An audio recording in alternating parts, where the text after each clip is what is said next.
সন্ত ৰামপাল গুৰু মহাৰাজ হৈছে এনে এজন মহাপুৰুষ যিজনে নিজৰ সত্য ভক্তি, তত্ত্বজ্ঞান, কৰোণা আৰু সেৱাৰ বলত সমাজত এক নতুন আদৰ্শ বলবৎ কৰিছে। সন্ত ৰামপাল গুৰু মহাৰাজৰ নেতৃত্বত তেওঁৰ সকলো সৎলোক আশ্ৰমে কৰা বিস্ময়কৰ সমাজ কল্যাণমূলক কামে সমাজখনক সোণালী ভৱিষ্যতৰ এক নতুন আশা দেখুৱাইছে। সন্ত ৰামপাল গুৰু মহাৰাজৰ পৰা নাম দীক্ষা গ্ৰহণ কৰাৰ পিছত লাখ লাখ লোকৰ কৰ্কট ৰোগ, এইডছ আদি দুৰাৰোগ্য ৰোগ নিৰাময় হ'ল। সন্তজনাৰ জ্ঞানৰ পৰা অনুপ্ৰাণিত হৈ তেওঁৰ অনুগামীসকলে লাখ লাখ ইউনিট ৰক্তদান কৰে। সন্তজনাই লাখ লাখ ভগ্নী কন্যাৰ যৌতুকমুক্ত বিয়াৰ আয়োজন কৰালে। সন্তজনাই লাখ লাখ মানুহক ড্ৰাগছ আসক্তিৰ পৰা মুক্ত কৰিলে। কোটি কোটি ধ্বংসপ্ৰাপ্ত পৰিয়াল শান্তিত লাগিল। সন্তজনাৰ আশ্ৰমত সমাৱেশৰ সময়ত বিনামূলীয়া চকুৰ চিকিৎসা আৰু দন্ত চিকিৎসাৰ ব্যৱস্থা কৰা হয়। সন্ত ৰামপাল গুৰু মহাৰাজৰ দ্বাৰা পৰিৱেশ সুৰক্ষাৰ উদ্দেশ্যে সময়ে সময়ে বৃহৎ পৰিসৰত বৃক্ষৰোপণ কৰা হয়। সন্তজনাই আৰ্তজনক তাৎক্ষণিক সকাহ দিবলৈ এম্বুলেন্স সেৱা আৰম্ভ কৰিছিল। সন্তজনাই তেওঁৰ অনুগামীসকলক তেওঁলোকৰ শৰীৰ দান কৰিবলৈ অনুপ্ৰাণিত কৰে, যাতে মানৱতাৰ সেৱা আৰু চিকিৎসা ক্ষেত্ৰত উন্নতি কৰিব পৰা যায়। সন্ত ৰামপাল গুৰু মহাৰাজৰ সকলো আশ্ৰমত প্ৰতিদিনে বিনামূলীয়া ধৰ্মভোজৰ আয়োজন কৰা হয়, য'ত প্ৰতিবাৰেই প্ৰতিটো জাতি, প্ৰতিটো ধৰ্মৰ মানুহে একেলগে বহি ভোজন কৰে।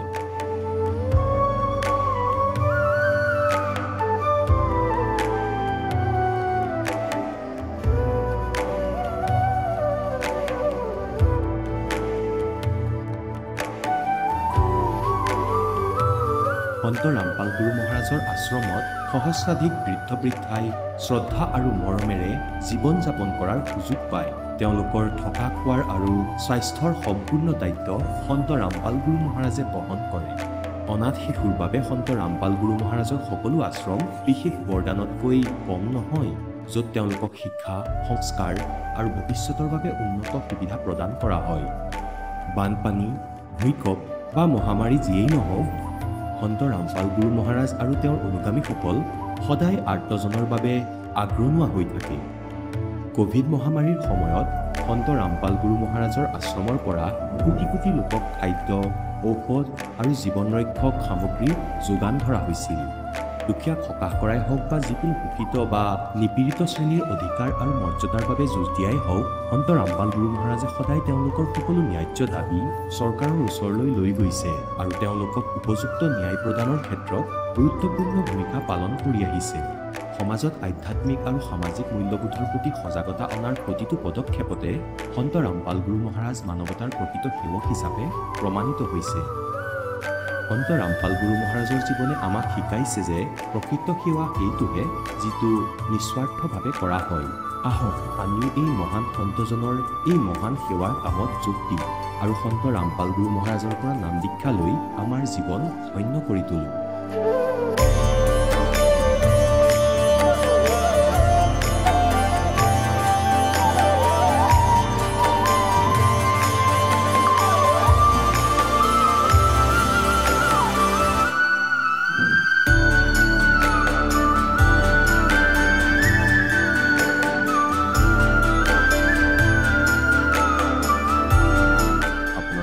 পৰিয়ালৰ সৈতে সৎলোক আশ্ৰমলৈ আন্তৰিকতাৰে আমন্ত্ৰণ জনোৱা হয়।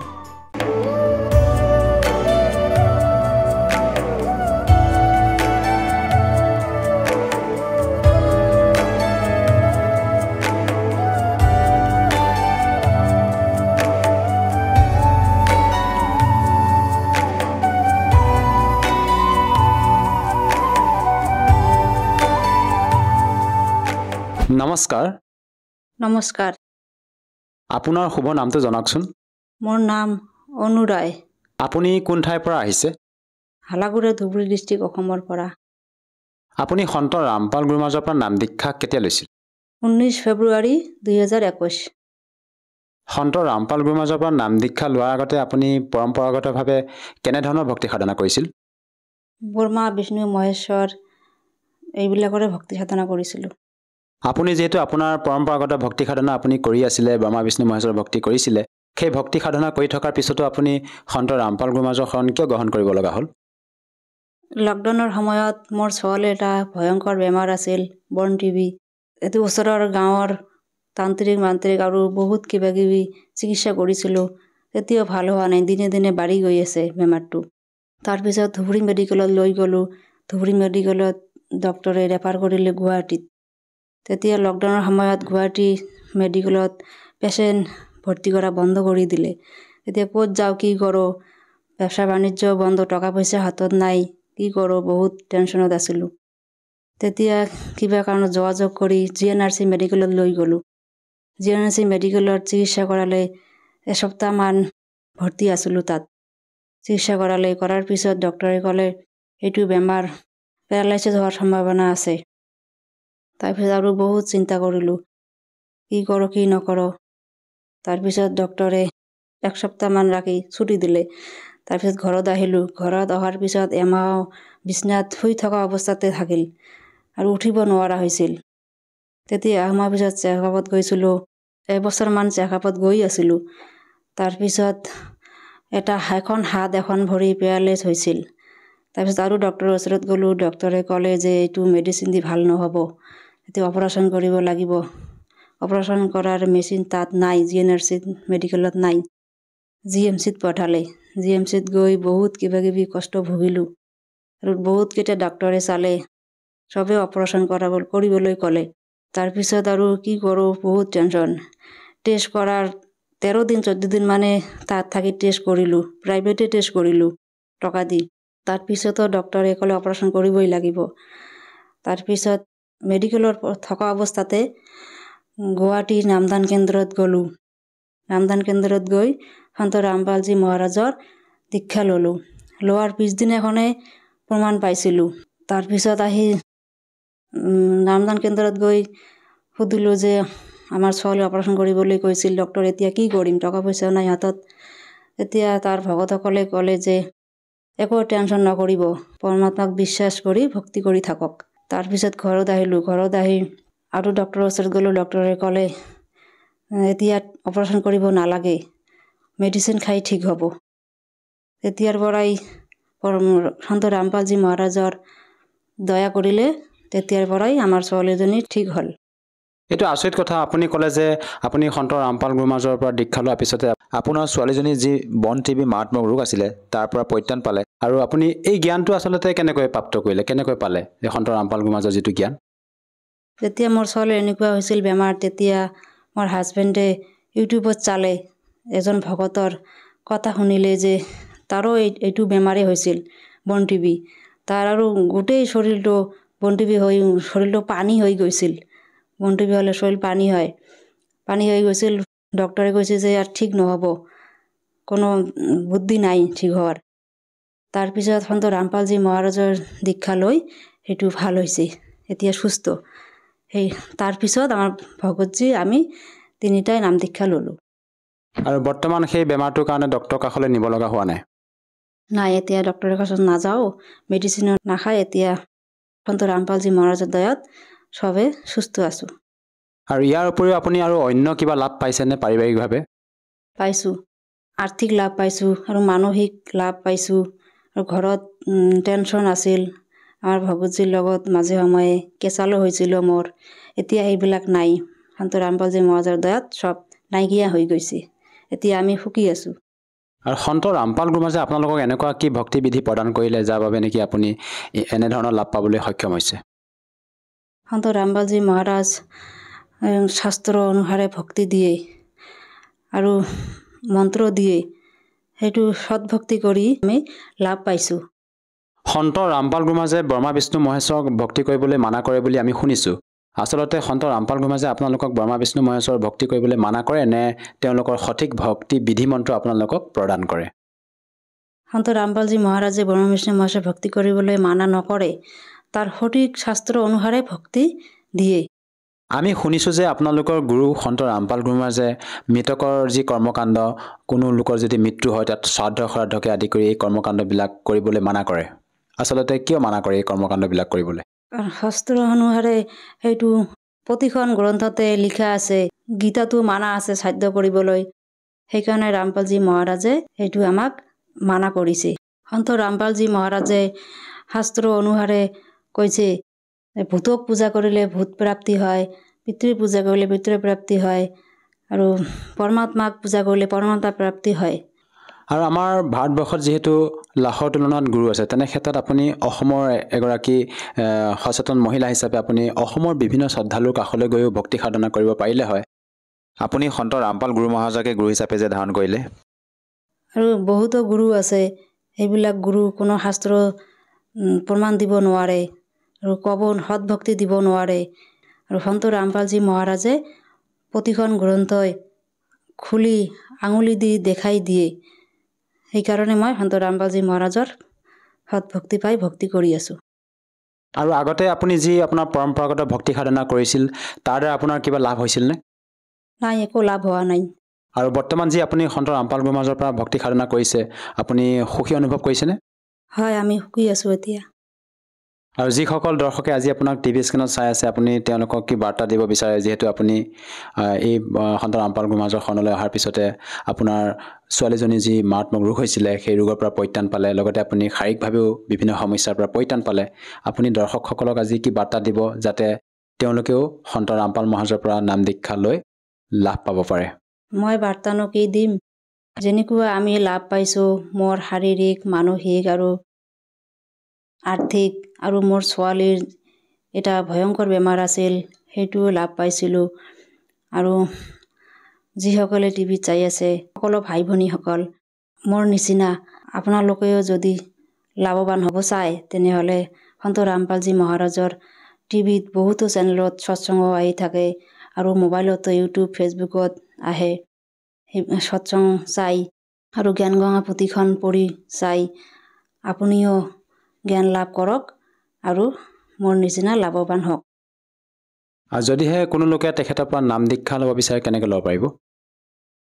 আৰু টিভিত বহুতো চেনেলত সন্ত ৰামপালজী মহাৰাজৰ সৎসংগ আহে, আৰু মোবাইলতো আহে। মোবাইল সকলো ঘৰে ঘৰে আছে, টিভিও আছে। সৎসংগ চাওক আৰু শুনক, আৰু জ্ঞানগঙা পুথিখন পঢ়ক।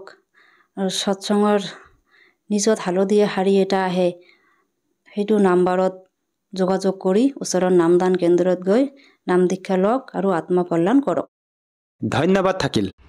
এতিয়া জগতগুৰু তত্ত্বদৰ্শী সন্ত ৰামপাল গুৰু মহাৰাজৰ সৎসংগৰ মাধ্যমেৰে সেই অদ্বিতীয় আধ্যাত্মিক জ্ঞানৰ বিষয়ে জানি লওঁ, যাৰ মাধ্যমেৰে আপোনালোকেও প্ৰাপ্ত কৰিব পাৰিব এনেকুৱা আধ্যাত্মিক, মানসিক আৰু ভৌতিক সুখ, যি এতিয়ালৈকে কেৱল আপোনালোকে মীৰাবাই, ধ্ৰুৱ, প্ৰহ্লাদ আদি কেইজনমান ভক্তৰ জীৱন কথাতহে শুনিছে। এতিয়া শুনক তত্ত্বদৰ্শী সন্তৰ সৈতে শাস্ত্ৰ অনুকূল ভক্তি সৎসংগ, এনেকুৱা অদ্বিতীয় আধ্যাত্মিক জ্ঞান, যাৰ প্ৰমাণ আছে সকলো ধৰ্মৰ সকলো পবিত্ৰ শাস্ত্ৰত।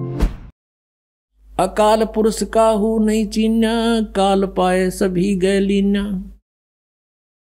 3 देव और असुर अवतारा, ताको भजे सकल संसारा।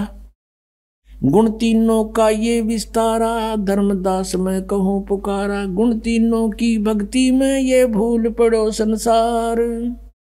कहें कबीर निज नाम बिना कैसे उतरो पार। 3 देव की जो करते भक्ति, इनकी कदे ना हो मुक्ति। এতিয়া পুণ্যাত্মাসকল, কলিজা ফাটি যাব যদি বুদ্ধিমান ব্যক্তি হয়। 600 বছৰ আগতে আহি এই বাণী এজনে, যাক আমি পঢ়া শুনা নাজানে বুলি কওঁ, অশিক্ষিত আৰু বেদ শাস্ত্ৰ নাজানে, আৰু তেখেতে এয়া লিখি ৰাখিছে যে এনেকুৱা এনেকুৱা আছিল, আৰু আজি এয়াই আমাৰ সদগ্ৰন্থত লিখি থোৱা পোৱা যায়। তেন্তে পুণ্যাত্মাসকল, ভগৱান কোন হয়? কবিৰ ইজ গড। পৰমাত্মাই ক'ব পাৰিব, যেনেকৈ গীতা জ্ঞানদাতা এই ব্ৰহ্ম হয়, এওঁই কাল হয়। নিজৰ পুত্ৰ শ্ৰীকৃষ্ণত প্ৰৱেশ কৰি তেওঁ কৈ আছে, এওঁ এনেকুৱাই লীলা কৰে, এওঁ কাৰোৰে সন্মুখত নাহে। শ্ৰীমদ ভাগৱত গীতাৰ অধ্যায় নম্বৰ 4 শ্লোক নম্বৰ 5 আৰু 9 তেওঁ স্বয়ং কয় যে, অৰ্জুন, তোমাৰ আৰু মোৰ বহুবাৰ জন্ম হৈ গৈছে, তুমি নাজানা, কিন্তু মই জানো। মোৰ কৰ্ম আৰু জন্ম অলৌকিক হয়, এওঁৰ কৰ্ম অলৌকিক হয়। এনেকুৱা এওঁ কাৰোবাৰ ভিতৰত প্ৰৱেশ কৰি কথা পাতে।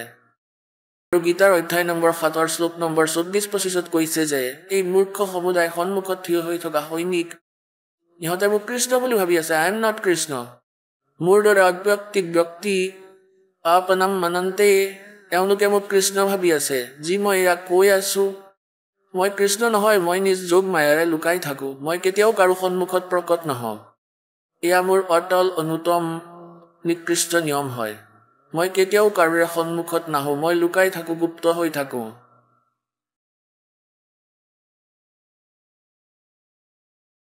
গতিকে পুণ্যাত্মাসকল, এয়া 10ম অধ্যায়ৰ 2 নম্বৰ শ্লোকত গীতাত কয় যে মোৰ উৎপত্তি না দেৱতাসকলে জানে নাই ঋষিসকলে জানে, কিয়নো এওঁলোকৰ উৎপত্তিকৰ্তা মই হয়। এতিয়া পিতাৰ উৎপত্তিক সন্তানে জানিব নোৱাৰে, ককাই কৈ দিব সকলো ডেট অফ বাৰ্থ। গতিকে আমাৰ দাদাজীয়ে কৈছে, কবিৰ পৰমেশ্বৰজীয়ে এওঁৰ ডেট অফ বাৰ্থ কৈছে আৰু এই ব্ৰহ্মৰ উৎপত্তিৰ কথাও কৈ থৈছে। এওঁৰ দেউতাকৰ উৎপত্তিও কৈ থৈছে, পিতৃৰ কেনেকৈ উৎপন্ন হৈছিল তেওঁ। গতিকে কোন সেই ভগৱান যে গোটেই সৃষ্টি ৰচিলে? কবিৰ ইজ গড, তেওঁ কবিৰ পৰমেশ্বৰ। अनंत कोट ब्रह्मांडे का एक रति नहीं भारे, सतगुरु पुरुष कबीर हैं ये कुल के सिरजनहारे। अनंत कोट ब्रह्मांड का एक रति नहीं भार। এতিয়া যেনেকৈ বৈজ্ঞানিকে বায়ু জাহাজ বনালে আৰু বনাই ঘূৰালে আৰু বাজত বহি পৰিলে, কোৱা তাৰ ওপৰত কেনেকৈ ভাৰ হ'ল?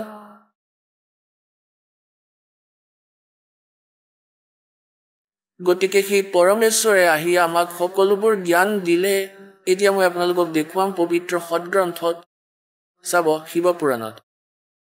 এয়া হৈছে সংক্ষিপ্ত শিৱপুৰাণ, সচিত্ৰ মোটাৰ টাইপ, কেৱল হিন্দী, গীতা প্ৰেছ গোৰখপুৰৰ পৰা প্ৰকাশিত।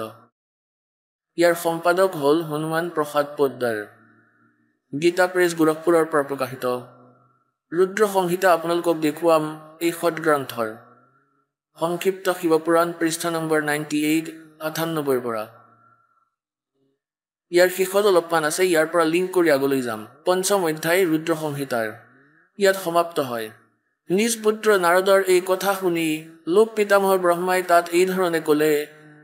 এতিয়া এয়া 6ঠ অধ্যায় আৰম্ভ হ'ল। ব্ৰহ্মাজীয়ে ক'লে যে ব্ৰহ্মণ নিজৰ পুত্ৰক কৈ আছে, ব্ৰহ্মাজীয়ে, দেৱ শিৰোমণি, তুমি সদায় জগতৰ উপকাৰতেই লাগি থাকা। তুমি মানুহৰ উপকাৰ কামনাৰে অতি উত্তম কথা সুধিছা। যেতিয়া সমস্ত চৰাচৰ জগত নষ্ট হৈ গৈছিলে, পাছত একোৱেই নাছিলে, কেৱল অন্ধকাৰেই অন্ধকাৰ আছিলে, সেই সময়ত তৎসৎ ব্ৰহ্ম এই শ্ৰুতিত যি সৎ শুনা যায় একমাত্ৰ সিয়াই বাকী আছিলে। প্ৰথমতে ব্ৰহ্মাৰতো এনে একো জ্ঞান নাছিলে, হ'লেও এই পুৰাণক আমি সত্য মানি আছিলো। তাতেই চাওক, তৎসৎ ব্ৰহ্ম। এতিয়া এয়া কাৰ বিষয়ে সংকেত, এয়া আমি পাছত কম। প্ৰথমে আমি আমাৰ উদ্দেশ্য চাওঁ। এতিয়া 100 পৃষ্ঠাত চাব। যিজন পৰব্ৰহ্মৰ বিষয়ে জ্ঞান আৰু অজ্ঞানেৰে পূৰ্ণ, এতিয়া ব্ৰহ্মা যি সৰ্বশ্ৰেষ্ঠ বক্তা এই ব্ৰহ্মাণ্ডৰ। এতিয়া তেওঁ কয় কিছু জ্ঞান, কিছু মিছা, কিছু সঁচা মই কওঁ, যেনেকুৱা মই জানো। যিজন পৰব্ৰহ্মৰ বিষয়ে জ্ঞান আৰু অজ্ঞানেৰে পূৰ্ণ উক্তিৰ দ্বাৰা এই প্ৰকাৰে বিকল্প কৰা হয়, তেওঁ কিছু কালৰ পাছত দ্বিতীয়ৰ ইচ্ছা প্ৰকট কৰিলে। নিজৰ ভিতৰত একৰ পৰা অনেক হোৱাৰ সংকল্প উৎপন্ন হ'ল। তেতিয়া সেই নিৰাকাৰ পৰমাত্মাই নিজ লীলা শক্তিৰে নিজৰ কাৰণে মূৰ্তিৰ কল্পনা কৰিলে। মূৰ্তি মানে আকাৰ হয়। যি মূৰ্তিৰহিত পৰম ব্ৰহ্ম হয়, তেওঁৰ মূৰ্তি এয়া ভগৱান সদাশিৱ হয়। অৰ্বাচীন আৰু প্ৰাচীন বিদ্বানে তেওঁকে ঈশ্বৰ কয়। সেই সময়ত অকলে থাকি নিজ ইচ্ছাৰে ভ্ৰমণ কৰোঁতা এই সদাশিৱই নিজ বিগ্ৰহৰে স্বয়ঙেই এক স্বৰূপভূতা শক্তিৰ সৃষ্টি কৰিলে, যি তেওঁৰ নিজ শ্ৰী অংগৰ পৰা পৃথক হ'বলগীয়া নাছিল। সেই পৰাশক্তিক প্ৰধান প্ৰকৃতি, গুণৱতী মায়া, বুদ্ধিতত্বৰ জননী তথা বিকাৰ ৰহিত কোৱা হৈছে। সেই শক্তিক অম্বিকা বুলি কোৱা হৈছে। ইয়াকেই প্ৰকৃতি, এই প্ৰকৃতি শব্দ মনত ৰাখিবা, ইয়াত দুৰ্গাৰ বাবে কোৱা হৈছে। ইয়াত গীতাজীৰ অধ্যায় নম্বৰ 14 শ্লোক 3, 4, 5 যেতিয়া আপোনালোকক দাসে দেখুৱাব ব্ৰহ্মা বিষ্ণু মহেশ্বৰৰ উৎপত্তি, তাত কোড ৱৰ্ড হয়।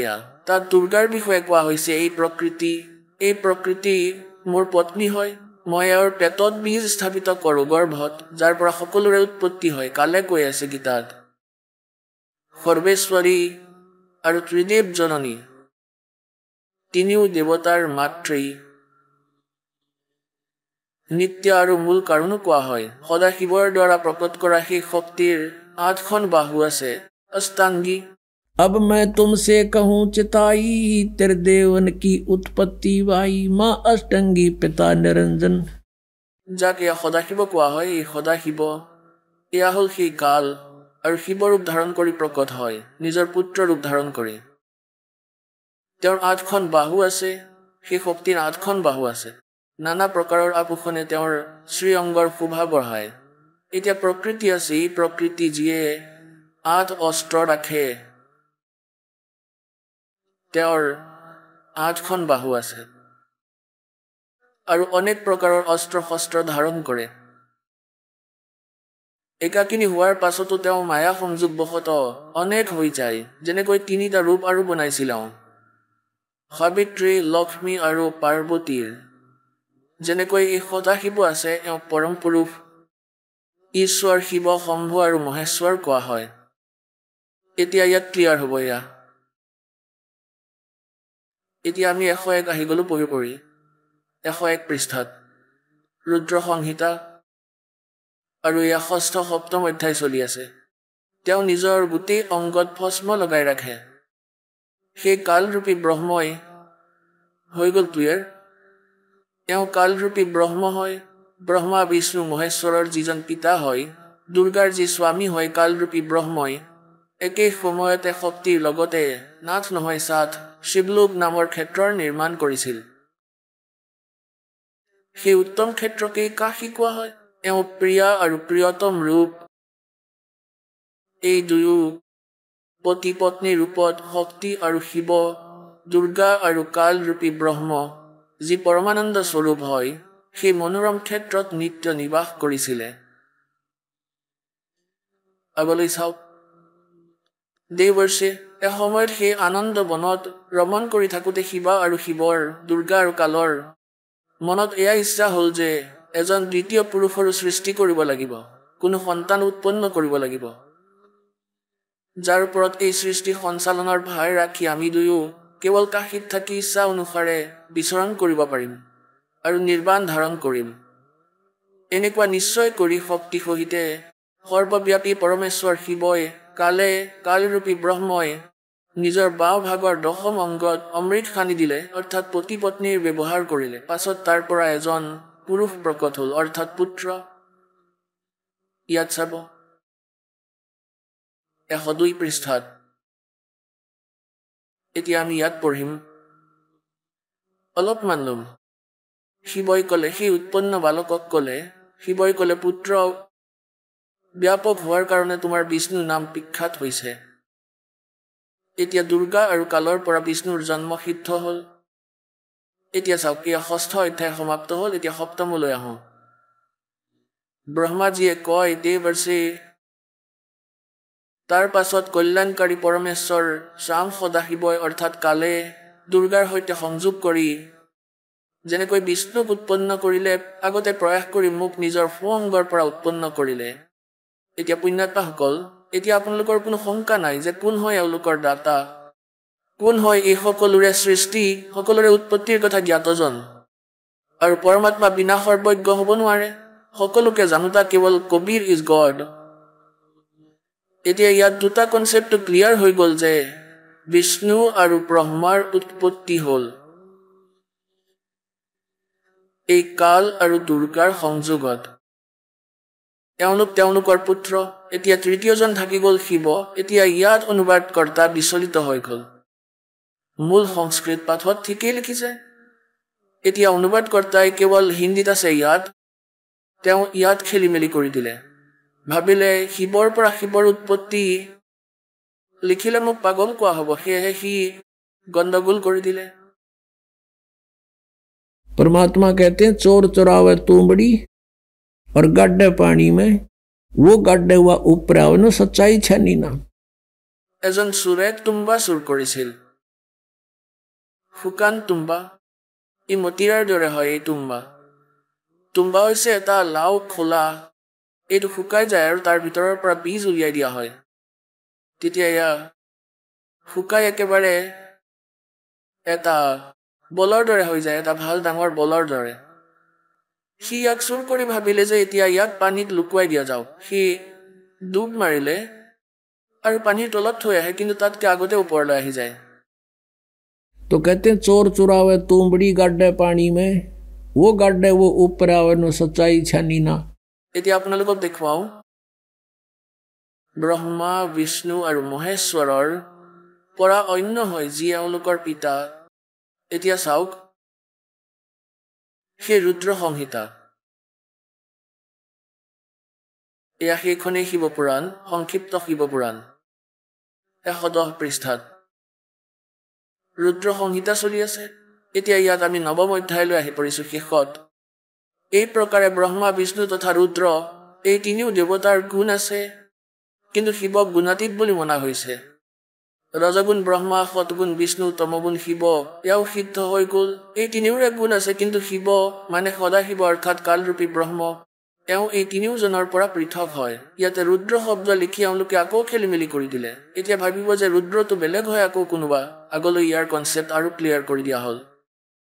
এতিয়া যেনেকৈ ৰৈ ৰৈ আপোনালোকক তাহে এই জ্ঞান দি আছে, কিন্তু আপোনালোক বিদ্যাৰ্থী হয়।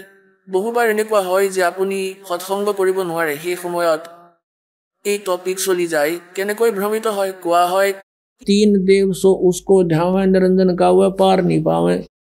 ঋষিমুনিসকলে পৰমাত্মা প্ৰাপ্তিৰ বাবে বেদক পঢ়িলে, ওম নাম পূৰ্ণ পৰমাত্মাৰ মানি ললে, ব্ৰহ্মক সুপ্ৰিম গড মানি ললে, হঠযোগ কৰিলে, ওম নামৰ জপ কৰিলে, কিন্তু একোৱেই প্ৰাপ্ত নহল। গতিকে কি হ'ল? সমাধি লগাইছিলে, মেডিটেশ্যন কৰিছিলে, সমাধিস্থ হৈ গৈছিলে। এই কালে কেনেকৈ চল কৰে? কাৰোবাক ব্ৰহ্মাৰ ৰূপত দৰ্শন দি দিয়ে সমাধি অৱস্থাত, তেতিয়া তেওঁ কয় যে ব্ৰহ্মা ইজ গড, ব্ৰহ্মাই পৰমাত্মা। তেওঁ নিজকে লুকুৱাই ৰাখিছিলে, মই সমাধিত দেখিলো এওঁই ভগৱান। এতিয়া ইয়াৰ পৰা ব্ৰহ্মাদেৱৰ প্ৰভুত্ব বৃদ্ধি পালে, তেওঁ ভাবিলে যে মই ভগৱান হয়। সিফালৰ পৰা এই কালে কি কৰে, আন এজন ঋষিক বিষ্ণু ৰূপত দি দিলে দৰ্শন, নিজৰ পুত্ৰ বিষ্ণুৰ ৰূপত। তেওঁ সকলো ঠাইতে ঢোল বজাই ফুৰিলে যে এওঁ স্বয়ং মালিক, এওঁ পূৰ্ণ পৰমাত্মা, অজৰ অমৰ, তেওঁৱেই সৰ্বশক্তিমান হয়, তেওঁৱেই তিনিও ৰূপ ধাৰণ কৰে, এই বিষ্ণু ইজ গড। আৰু এই কথাত বিষ্ণুজী ফুলি গ'ল, আই এম গড। কাৰোবাক আকৌ তেওঁ পুত্ৰ শিৱৰ ৰূপত দৰ্শন দিয়ে, তেওঁ তেতিয়া শিৱকেই সৰ্বেশ্বৰ মানিলে, মহেশ্বৰ, মৃত্যুঞ্জয়, কালজ্জয়, সৰ্বেশ্বৰ কলে। এই কথাৰ ভ্ৰমতে এদিন ব্ৰহ্মাদেৱে কলে বিষ্ণুজীক যে মই তোমাৰ পিতা হওঁ, তুমি থিয় হৈ মোৰ সৎকাৰ নকৰা। বিষ্ণুজীয়ে কয় মই তোমাৰ পিতা, তুমি মোৰ নাভি কমলৰ পৰা উৎপন্ন হৈছা। ব্ৰহ্মাই কয় মই গোটেই সৃষ্টিৰ ৰচোতা, তুমি মোৰ পুত্ৰ। এই কথাতে দুয়োৰে মাজত বিবাদ হ'ল, কাজিয়া লাগি গ'ল। আৰু যেতিয়া কালে ব্ৰহ্মই দেখিলে যে এই দুয়ো কাজিয়া লাগি মৰিব, তেওঁ এওঁ দুয়োৰ মাজতে এটা পিলাৰ থিয় কৰালে, তেজোময় স্তম্ভ। তেওঁলোকে কাজিয়া এৰি ইয়াৰ তল ওপৰ বিচাৰিব ধৰিলে যে ইয়াৰ সমাপ্ত ক'ত হয়, ইয়াৰ ক'তো অন্ত নাপায়। ব্ৰহ্মাই মিছা কৈ দিলে। এইটো এটা ডাঙৰ কাহিনী, মই পিছত কৈ আছো। কি হ'ল, এই কাল আহি গ'ল সদাশিৱৰ ৰূপত, নিজৰ পুত্ৰৰ ৰূপত, শিৱৰ ৰূপত প্ৰকট হ'ল। আৰু দুয়োজনকে ক'লে যে ইউ আৰ নট গড, তোমালোক পৰমাত্মা নহয়, তোমালোকৰ ভ্ৰম হৈছে, তোমালোকে নিজকে ঈশ্বৰ মানি আছা। ঈশ্বৰ আৰু তোমালোকৰ এই পাৰ্থক্য উলিয়াবলৈ, ভ্ৰম নিবাৰণ কৰিবলৈ মই আহিছো। ইয়াৰ বাবে আপোনালোকক বিধ সংস্কৃত দেখাব লাগিব। এই শিৱপুৰাণ চাওক, ইয়াৰ প্ৰথম ভাগ হয় শিৱ মহাপুৰাণ, হিন্দী টিকা সহিত শ্ৰী শিৱ মহাপুৰাণ, বিদ্যাৱৰিধি পণ্ডিত জ্বালা প্ৰসাদজী মিশ্ৰ কৃত, হিন্দী টিকা সহিত খেমৰাজ শ্ৰীকৃষ্ণ দাস প্ৰকাশন, মুম্বাই। ইমানেই। এতিয়া আমি ইয়াত অকণমান লিংক চাম। এবাৰ ব্ৰহ্মা আৰু বিষ্ণুৰ যুদ্ধ হ'ল। এতিয়া ইয়াৰ 11 নম্বৰ পৃষ্ঠাত বিদ্বেশ্বৰ সংহিতা বিদ্বেষৰ সংহিতা ভাগ 1 অধ্যায় 6 নন্দিকেশ্বৰে ক'লে, নন্দিকেশ্বৰ অৰ্থাৎ শিৱৰ বাহনে ক'লে, এই কাল থাকে যি ৰূপত।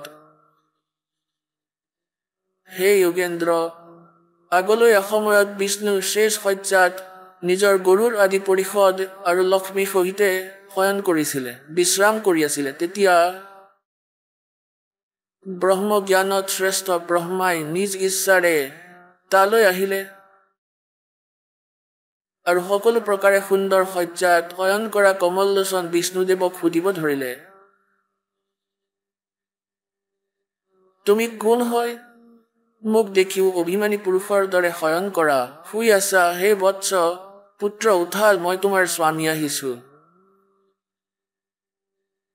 ব্ৰহ্মাজীয়ে ক'লে, পুত্ৰ থিয় হোৱা, চোৱা মই তোমাৰ স্বামী আহিছো। অহা গুৰুক দেখি যিয়ে অভিমান কৰে, সেই দ্ৰোহী মূঢ়ৰ, মূঢ় মানে মূৰ্খৰ প্ৰায়শ্চিত্ত হোৱা উচিত। এয়া শুনি বিষ্ণুদেৱৰ অন্তৰতটো ক্ৰোধ হ'ল, অন্তৰত খং উঠিল, কিন্তু বাহিৰত প্ৰকাশ নকৰিলে। বাহিৰৰ পৰা শান্ত হৈ থাকিল আৰু ক'লে যে, হে পুত্ৰ, ক'লে, হে বৎস, তোমাৰ মংগল হওক, বহা, এই আসনত বিৰাজ কৰা। এই সময়ত তোমাৰ চকু কুটিল আৰু মুখ বেকা কিয় হৈ গ'ল? কিয়নো খং উঠি আছিলে? ব্ৰহ্মাজীয়ে ক'লে, বৎস বিষ্ণু, হে পুত্ৰ বিষ্ণু, তোমাৰ সময়ৰ প্ৰভাৱৰ কাৰণে অভিমান আছে। হে পুত্ৰ, মই তোমাৰ ৰক্ষক আৰু জগতৰ পিতামহ হওঁ। বিষ্ণুদেৱে ক'লে, এয়াতো গোটেই জগত মোৰ ভিতৰতেই স্থিত, তুমি চোৰৰ দৰে কেনেকৈ ইয়াক নিজৰ বুলি কোৱা? তুমি মোৰ নাভি কমলৰ পৰা উৎপন্ন হৈছা, সেয়েহে তুমি মোৰ পুত্ৰ। মোক পুত্ৰ কোৱাটো বৃথা। নন্দিকেশ্বৰে ক'লে, এই প্ৰকাৰে ব্ৰহ্মা বিষ্ণু দুয়োই ৰজগুণেৰে মুগ্ধ হৈ বিবাদ কৰি থাকিলে।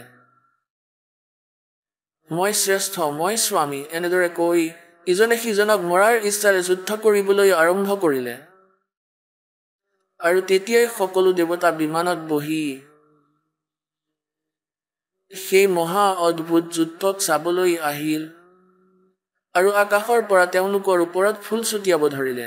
কি কম দেৱতাসকল, যেনেকৈ গাঁৱত হাৰৰ যুদ্ধ কৰোৱা হয়, যেনেকৈ দুজনে যুঁজি আছে আৰু দেৱতাসকলে কয়, চাব্বাছ, বহুত ভাল কাম কৰি থাকা এয়া, আৰু ফুল ছটিয়াই আছে, এয়া দেৱতাসকলৰ লক্ষণ। তেওঁলোক মাজত আহিব লাগিছিল আৰু হাত জোৰি তেওঁলোকক এৰুৱাব লাগিছিলে যে আপোনালোকে যুঁজিলে আমাৰ কি হ'ব, আৰু দেৱতাসকলেতো আমাক ওপৰৰ পৰা ফুল ছটিয়াব, বঢ়িয়া, মৰা কাটি লাগি। গতিকে এই পঞ্চায়তত প্ৰথমৰ পৰাই বেয়া হৈ আছে, আজি নহয়, এয়া তাৰ পৰাই। দেৱতাসকলৰ এইবোৰ লক্ষণ আমাৰ দৰে ইয়াত পৃথিৱী লোকত পিছত কি হ'ব সেয়াতো ভাবিবলগীয়া কথা। আণ্ডাৰষ্টুড আমি, আমাৰ কি হ'ব। এতিয়া তেওঁলোকৰ কাজিয়া হৈ গ'ল, তাৰ পাছত মাজত এতিয়া শ্বৰ্টকাটত কম, এয়া অলপমান দেখুৱাটো জৰুৰী আছিলে। যাক আমি পূজা কৰোঁ তেওঁলোকৰ বুদ্ধি কিমান আছিল, যাক আমি সৰ্পেশ্বৰ, মহেশ্বৰ আৰু ভগৱান মানো, তেওঁলোক চতুৰ্থ শ্ৰেণীৰ ল'ৰা ছোৱালীৰ দৰে আছিল। তৃতীয় চতুৰ্থ শ্ৰেণীৰ শিশুৱে কাজিয়া কৰে। অধ্যাপকে সোধে, কিয় কাজিয়া কৰি আছা ল'ৰা ছোৱালীহঁত? সিহঁতে কয় যে, সি কৈছে মই তোমাৰ দেউতা হয়। দ্বিতীয়জনে কয় যে, নহয়, প্ৰথমতে সি কৈছে মই তোমাৰ দেউতা। সেই ইজনে সিজনৰ ডিঙিত ধৰি আছে, মুখ ৰঙা কৰি কাজিয়া কৰি আছে। গতিকে যি আমাৰ ভগৱান, যাক আমি পৰমাত্মা সুপ্ৰিম পাৱাৰ মানিছিলো, তেওঁলোকৰ বুদ্ধি সেই চতুৰ্থ শ্ৰেণীৰ ল'ৰা ছোৱালীৰ দৰেই স্বভাৱ আছিল তেওঁলোকৰ। এয়া আপোনাৰ সন্মুখত আছে, দাসে নিজৰ ফালৰ পৰা কোৱা নাই। এই আচৰণবোৰ দেখি আমি গম পাম যে হু ইজ গড, কোন সেই পৰমাত্মা।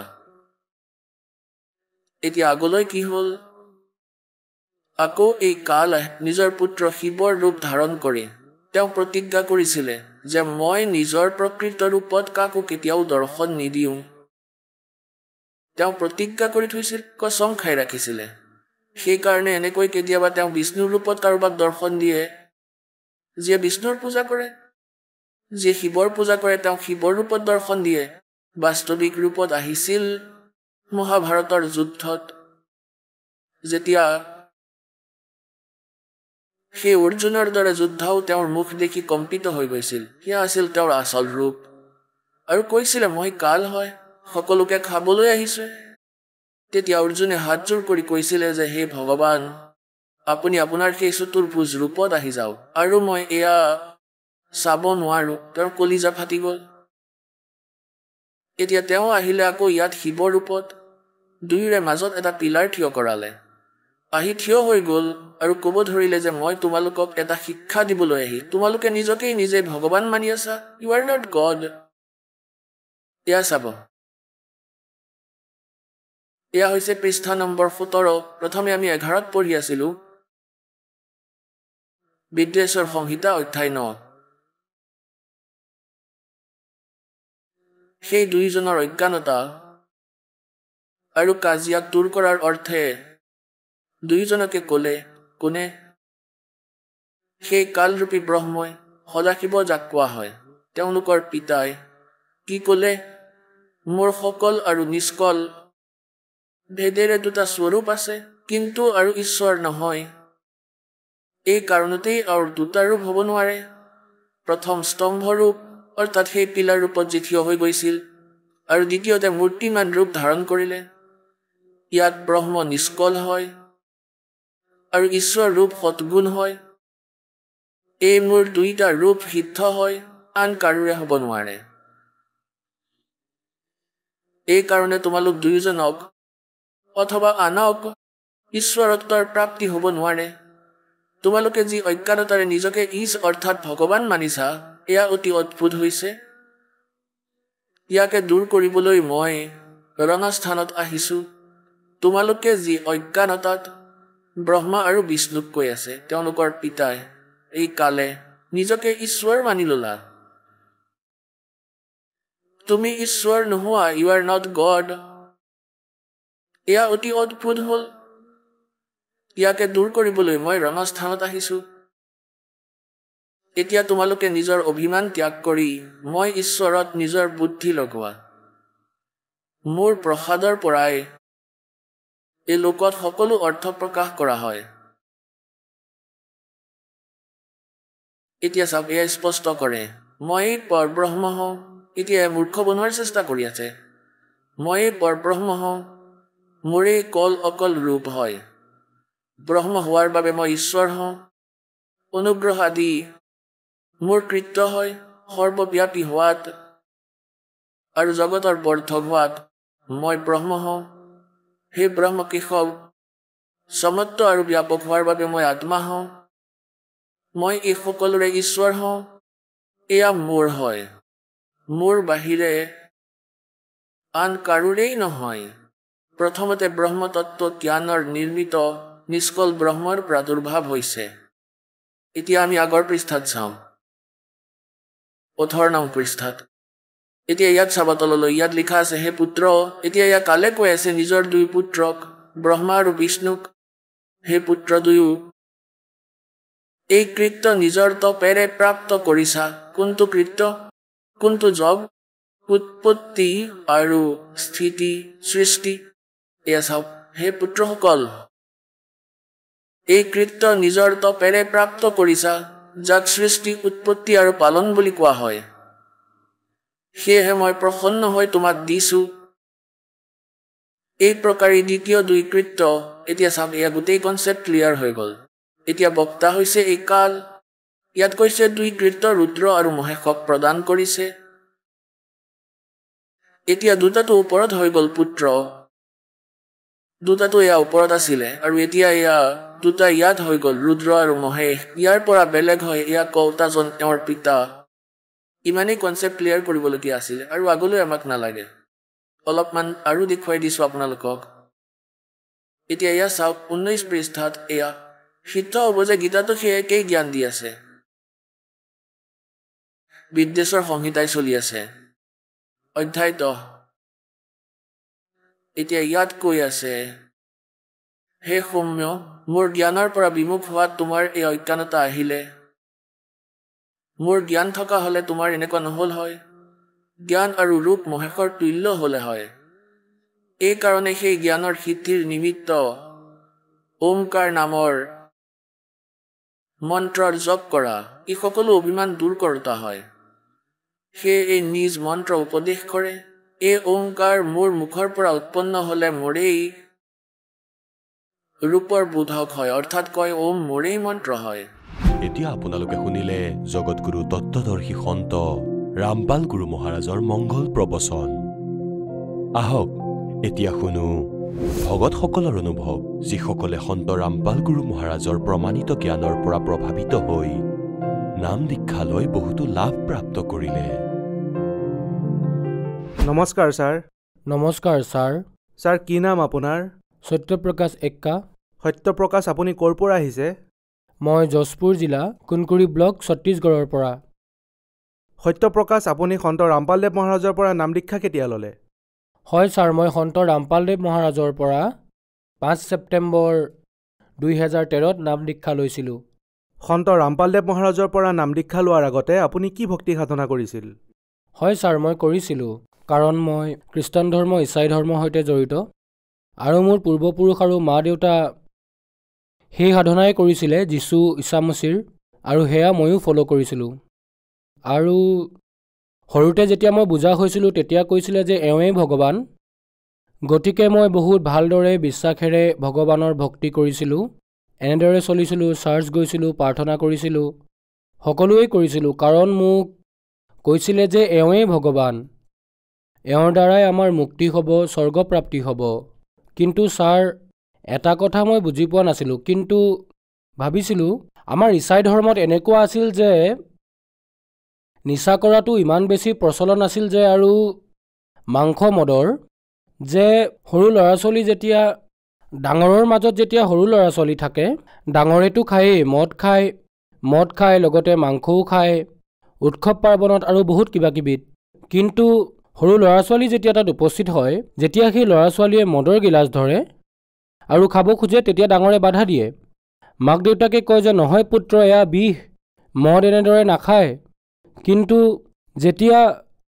যিহেতু আমি ল'ৰা ছোৱালীক বাধা দি আছোঁ যে সেয়া বিষ হয়, গ্ৰহণ কৰিব নালাগে, কিন্তু আমি ডাঙৰেই সেয়া গ্ৰহণ কৰি আছোঁ। গতিকে এই কথাই মোক আচৰিত কৰে সদায়, যে এইবোৰ গ্ৰহণ কৰাৰ পিছততো আমাৰ পাপ লাগিব আৰু স্বৰ্গপ্ৰাপ্তি হয় বুলিও কয়, আৰু প্ৰাৰ্থনাৰে এয়া শেষ হৈ যাব। যদি ল'ৰা ছোৱালীক মানা কৰি আছে গ্ৰহণ কৰিবলৈ, তেন্তে নিজে কিয় কৰি আছে? এই কথা মোৰ আচৰিত লাগিছিলে। আৰু সদায় কিবা ভুল কৰাৰ আগতে অন্তৰাত্মাত এটা ভয় সোমাই গৈছিলে যে হে ভগৱান, মই এয়া ভুল কৰি আছোঁ নেকি? এনেদৰে অন্তৰাত্মাই মোক সাক্ষী দিছিলে, আৰু এই বিশ্বাসেৰে মই আগুৱাই গৈ থাকিলোঁ। আৰু সৰুৰ পৰাই মোৰ ভূত প্ৰেতৰ বাধা ইমান বেছি আছিল, আৰু স্বাস্থ্য ইমান বেয়া হৈছিলে, কেতিয়াবা মেলেৰিয়া টাইফয়েড, প্ৰতি সপ্তাহত ইনজেকশ্যন, টেবলেট সদায় খাব লাগিছিলে, আৰু সেইবোৰেই মোক জীয়াই ৰাখিছিলে। যেতিয়া 24 বছৰলৈকে এনেকৈয়ে থাকিলোঁ, ঔষধ আৰু তান্ত্ৰিক বিদ্যাত নিৰ্ভৰ কৰি কমচে কম এমাহত 3-4জন তান্ত্ৰিকৰ ওচৰলৈ গৈছিলোঁ, নিজৰ ভূত প্ৰেতৰ বাধা আঁতৰাবলৈ, কষ্ট দূৰ কৰিবলৈ। কিন্তু কেতিয়াও মোৰ এনেকুৱা অনুভৱ নহ'ল যে এয়া একেবাৰে শেষ হৈ যাব। কিছুদিনৰ বাবে বিশ্বাসৰ বাবে লাগিছিল যে ঠিক আছে, এয়া শেষ হৈ যাব, কিন্তু কেতিয়াও মোৰ এনেকুৱা অনুভৱ নহ'ল যে মই ভাল হ'ম, আৰু কেতিয়াও ভাল নহ'লোঁ। কেৱল পইচা নষ্ট হ'ল।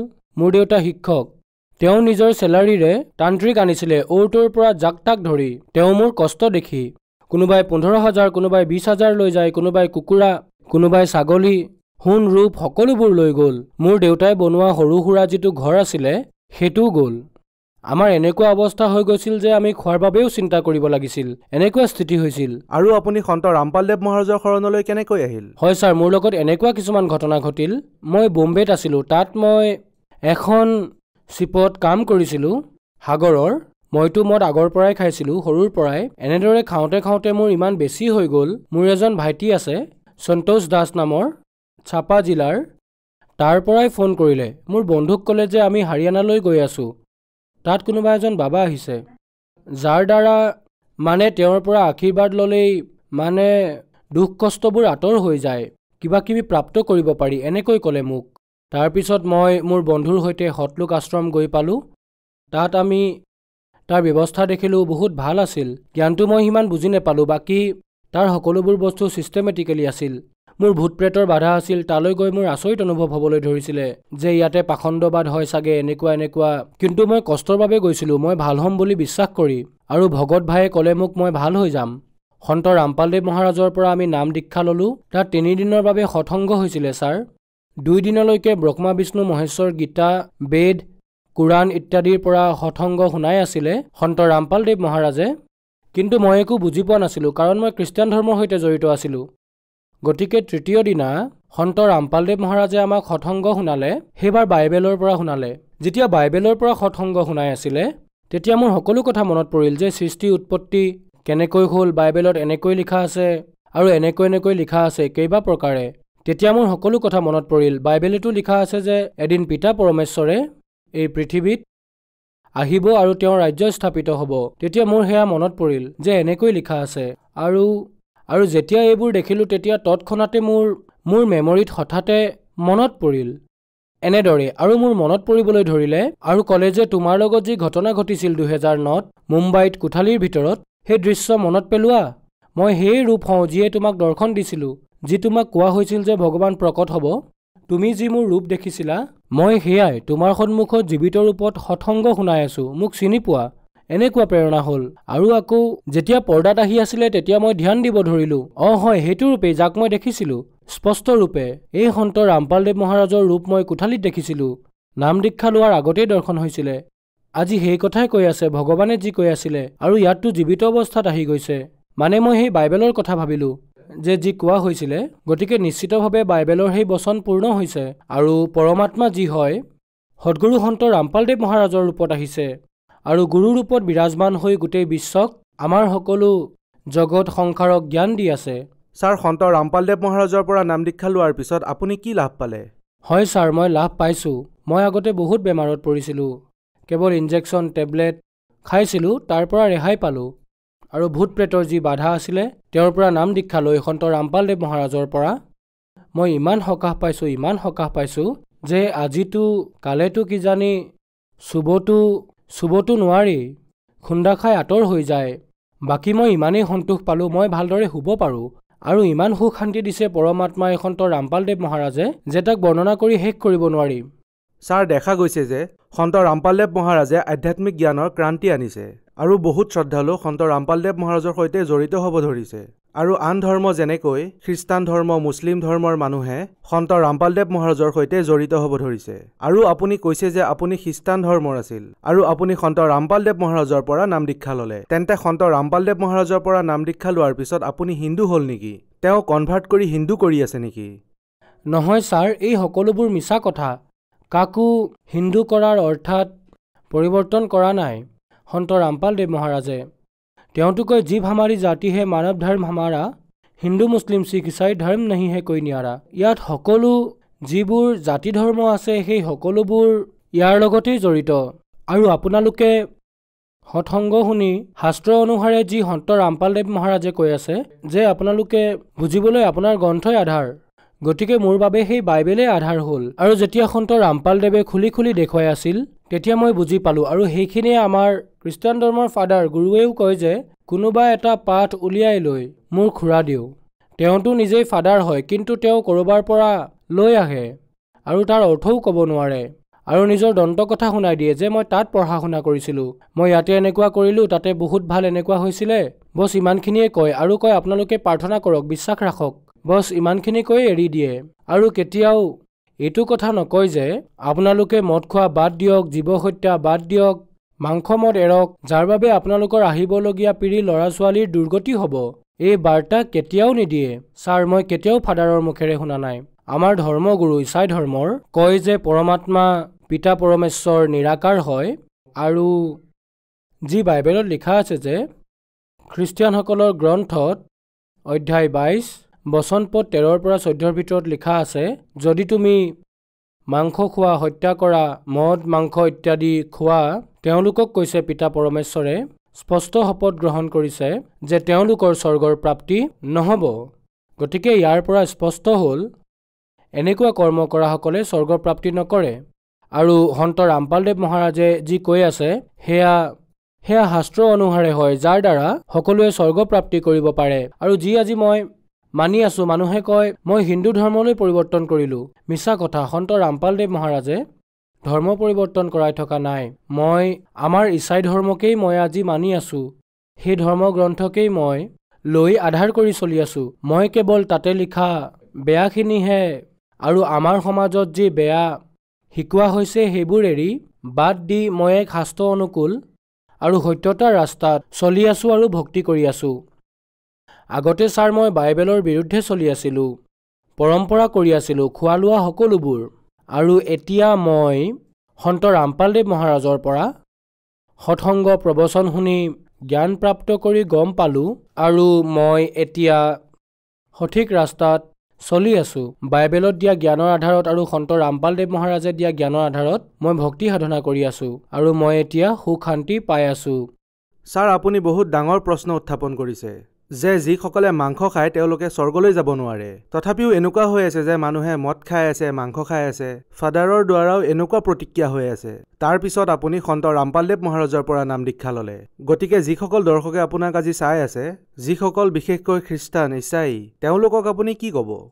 মই তেওঁলোকক এইটোৱে প্ৰাৰ্থনা জনাব বিচাৰো যে যিসকলে মোক দেখি আছে, শুনি আছে, কথাটো হ'ল যিসকল বৰ্তমান আমাৰ ধৰ্মগুৰু আছে, ইছাই গুৰু বুলি নিজক কয়, যে মাংস খাব লাগে, মদ পান কৰিবও পাৰোঁ, এয়া পিতা পৰমেশ্বৰ যীশুখ্ৰীষ্টই শিকাইছে, এয়া একেবাৰে ভুল কথা। বাইবেলত দুই ধৰণৰ কথা লিখা আছে। মাংস খোৱাৰ কথাও লিখিছে, মাংস নোখোৱাৰ কথাও লিখিছে। আৰু য'ত খাব লাগে বুলি লিখা আছে সেয়া কাল ভগৱানৰ হয়, আৰু নাখাবলৈ য'ত লিখা হৈছে সেয়া পিতা পৰমেশ্বৰৰ সংকেত হয়, যাক নেকি আজি আধাৰ কৰি খাব লাগে বুলি কৈ আছে, আৰু য'ত খাব নালাগে বুলি কৈ আছে সেয়া বুজিবলৈ চেষ্টাই কৰা নাই। বাইবেলত লিখা আছে, ঈশা মছিহেও কৈছিলে, মই তোমালোক সকলোকে সঁচা কথা ক'ব বিচাৰিছোঁ, কিন্তু তোমালোকে এতিয়া সেয়া সহিব নোৱাৰিবা, কিয়নো এই সংসাৰত যিজনে নায়ক হৈ আহিছিলে, মই নায়ক হৈ আহিছিলোঁ, সেই নায়ককেই এতিয়া দোষী বুলি কৈছে। ঈশা মছিহে কৈছিলে, সন্তক নায়ক বুলি কৈছিলে, কাৰণ তেওঁ পৰমাত্মাৰ বিষয়ে সঁচাটো ক'ব বিচাৰিছিলে, কিন্তু তেওঁক দোষী বুলিয়েই সাব্যস্ত কৰা হৈছিলে। সেইবাবেই তেওঁ কৈছিলে নায়কক দোষী বুলি সাব্যস্ত কৰিছে। গতিকে মই এতিয়া ইয়াৰ পৰা যাব লাগিব। মই যোৱাৰ পিছত আৰু মই ইয়াৰ পৰা যোৱাৰ পিছত যিজন সত্য আত্মা আহিব, তেওঁৱেই পূৰ্ণ সত্যলৈ লৈ যাব আৰু সকলোকে সমগ্ৰ বিশ্বক কল্যাণ কৰাব। তেওঁৱেই আজি এই সংসাৰত জগতগুৰু সন্ত ৰামপালদেৱ মহাৰাজৰ ৰূপত প্ৰকট হৈছে, আৰু তেওঁৱেই হৈছে পূৰ্ণ গুৰু আৰু তেওঁৱেই পূৰ্ণ স্বয়ম্ভু। তেওঁৰ দ্বাৰাই সমগ্ৰ সংসাৰৰ কল্যাণ হ'ব। আৰু ইছাই ধৰ্মৰ যিসকলে ভাবে যে আমাৰ ঈশা মছিহৰ দ্বাৰাই আমাৰ কল্যাণ হ'ব, সেইটো একেবাৰে মিছা কথা। সেই যে বাইবেলত লিখা আছে যে এদিন সেই পিতা পৰমেশ্বৰৰ আগমন হ'ব আৰু পিতা পৰমেশ্বৰৰ ৰাজ্য স্থাপিত হ'ব, সেয়া যি আছে সেয়া সন্ত ৰামপালদেৱ মহাৰাজৰ দ্বাৰাই হ'ব। আৰু সেই পিতা পৰমেশ্বৰ, যাক কবিৰ পৰমাত্মা বুলি কয়, যি সকলো বাইবেলত লিখা আছে, বেদত লিখা আছে, গীতাত লিখা আছে, কোৰাণত যি লিখা আছে, সেই পৰমাত্মাৰ নাম কবিৰেই হয়, আৰু তেওঁৱেই পূৰ্ণ পিতা পৰমেশ্বৰ, আৰু তেওঁৱেই আজি সন্ত ৰামপালদেৱ মহাৰাজৰ শৰীৰত প্ৰকট হৈ সমগ্ৰ বিশ্বক জ্ঞান দি আছে, আৰু তেওঁৰ দ্বাৰাই সমগ্ৰ বিশ্বৰ কল্যাণ হ'ব। ছাৰ, আপুনি কৈছে যে ধৰ্মৰ হলি বুকছ অৰ্থাৎ সৎ গ্ৰন্থত সন্ত ৰামপালদেৱ মহাৰাজে প্ৰমাণিত কৰি কৈছে যে কবিৰ চাহেবেই ভগৱান। গতিকে বাইবেলতো লিখা আছে নেকি যে কবিৰ চাহেবেই ভগৱান হয়, পৰমাত্মা হয়? হয় ছাৰ, অৰ্থডক্স জইচ বাইবেলত অধ্যায় 35, 36, 37 বচন নম্বৰ আয়ুব গ্ৰন্থৰ বচন নম্বৰ 5 আজি বৰ্তমানত যি আছে তাতে কেৱল সৰ্বশক্তিমান বুলি লিখিছে, আৰু তাতে স্পষ্ট কৰি দিছে যে সেই সৰ্বশক্তিমান পিতা পৰমেশ্বৰ কবিৰ হয়। কবিৰ লিখা আছে, আমি দেখিছোঁ, পঢ়িছোঁ সেয়া। ছাৰ, সন্ত ৰামপালদেৱ মহাৰাজৰ পৰা নাম দীক্ষা কেনেকৈ ল'ব পাৰি? হয়, সন্ত ৰামপালদেৱ মহাৰাজৰ পৰা নাম দীক্ষা আজি টিভিৰ মাধ্যমেৰে, য'ত সন্ত ৰামপালদেৱ মহাৰাজৰ সৎসংগ প্ৰবচন চেনেলত ৰাতিপুৱা গধূলি আহে, তাত তলত হালধীয়া শাৰী আহে, তাত মোবাইল নম্বৰ আশ্ৰমৰ, সতলোক আশ্ৰমৰ দিয়া হয়, যি নম্বৰক ডায়েল কৰি যোগাযোগ কৰি তাৰ পৰা নাম দীক্ষা লোৱাৰ আধাৰ বনাব পাৰে। সন্ত ৰামপালদেৱ মহাৰাজৰ দ্বাৰা লিখা কিতাপ জ্ঞান গংগা, জীৱনৰ সুগম পথ, গীতা তোমাৰ জ্ঞান অমৃত পঢ়ি সেইখনতো নিজৰ সৎগ্ৰন্থক জনাৰ আধাৰ আছে। সকলো ধৰ্মগ্ৰন্থৰ সাৰমৰ্ম দিয়া আছে। তাৰ পৰাও বুজি লৈ আৰু মোবাইল নাম্বাৰ ডায়েল কৰি আধাৰ বনাই নাম দীক্ষা ল'ব পাৰে। ধন্যবাদ ছাৰ। নমস্কাৰ ছাৰ। সন্ত ৰামপাল গুৰু মহাৰাজ হৈছে এনে এজন মহাপুৰুষ যিজনে নিজৰ সত্য ভক্তি, তত্ত্বজ্ঞান, কৰোণা আৰু সেৱাৰ বলত সমাজত এক নতুন আদৰ্শ বলবৎ কৰিছে। সন্ত ৰামপাল গুৰু মহাৰাজৰ নেতৃত্বত তেওঁৰ সকলো সৎলোক আশ্ৰমে কৰা বিস্ময়কৰ সমাজ কল্যাণমূলক কামে সমাজখনক সোণালী ভৱিষ্যতৰ এক নতুন আশা দেখুৱাইছে। সন্ত ৰামপাল গুৰু মহাৰাজৰ পৰা নাম দীক্ষা গ্ৰহণ কৰাৰ পিছত লাখ লাখ লোকৰ কৰ্কট ৰোগ, এইডছ আদি দুৰাৰোগ্য ৰোগ নিৰাময় হ'ল। সন্তজনাৰ জ্ঞানৰ পৰা অনুপ্ৰাণিত হৈ তেওঁৰ অনুগামীসকলে লাখ লাখ ইউনিট ৰক্তদান কৰে। সন্তজনাই লাখ লাখ ভগ্নী কন্যাৰ যৌতুকমুক্ত বিয়াৰ আয়োজন কৰালে। সন্তজনাই লাখ লাখ মানুহক ড্ৰাগছ আসক্তিৰ পৰা মুক্ত কৰিলে। কোটি কোটি ধ্বংসপ্ৰাপ্ত পৰিয়াল শান্তিত লাগিল। সন্তজনাৰ আশ্ৰমত সমাৱেশৰ সময়ত বিনামূলীয়া চকুৰ চিকিৎসা আৰু দন্ত চিকিৎসাৰ ব্যৱস্থা কৰা হয়। সন্ত ৰামপাল গুৰু মহাৰাজৰ দ্বাৰা পৰিৱেশ সুৰক্ষাৰ উদ্দেশ্যে সময়ে সময়ে বৃহৎ পৰিসৰত বৃক্ষৰোপণ কৰা হয়। সন্তজনাই আৰ্তজনক তাৎক্ষণিক সকাহ দিবলৈ এম্বুলেন্স সেৱা আৰম্ভ কৰিছিল। সন্তজনাই তেওঁৰ অনুগামীসকলক তেওঁলোকৰ শৰীৰ দান কৰিবলৈ অনুপ্ৰাণিত কৰে, যাতে মানৱতাৰ সেৱা আৰু চিকিৎসা ক্ষেত্ৰত উন্নতি কৰিব পৰা যায়। সন্ত ৰামপাল গুৰু মহাৰাজৰ সকলো আশ্ৰমত প্ৰতিদিনে বিনামূলীয়া ধৰ্মভোজৰ আয়োজন কৰা হয়, য'ত প্ৰতিবাৰেই প্ৰতিটো জাতি, প্ৰতিটো ধৰ্মৰ মানুহে একেলগে বহি ভোজন কৰে।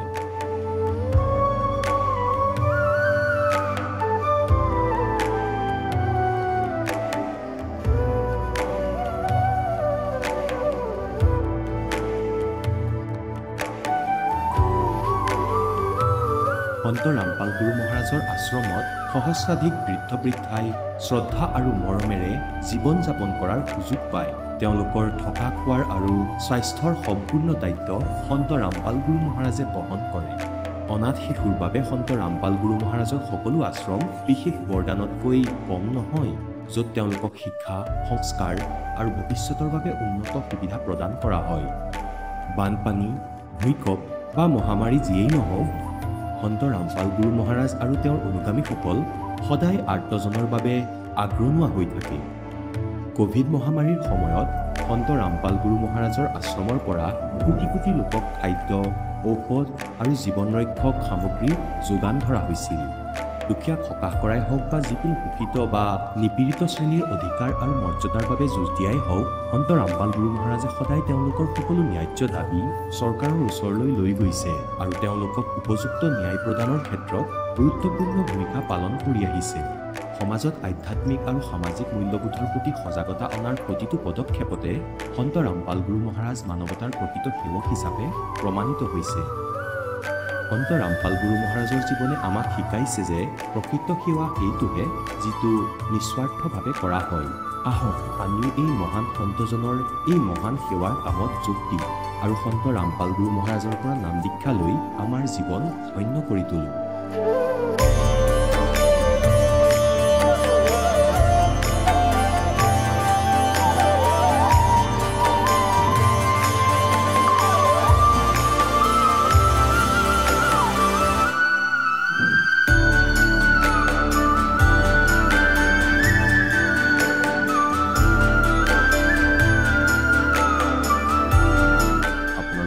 পৰিয়ালৰ সৈতে সৎলোক আশ্ৰমলৈ আন্তৰিকতাৰে আমন্ত্ৰণ জনোৱা হয়।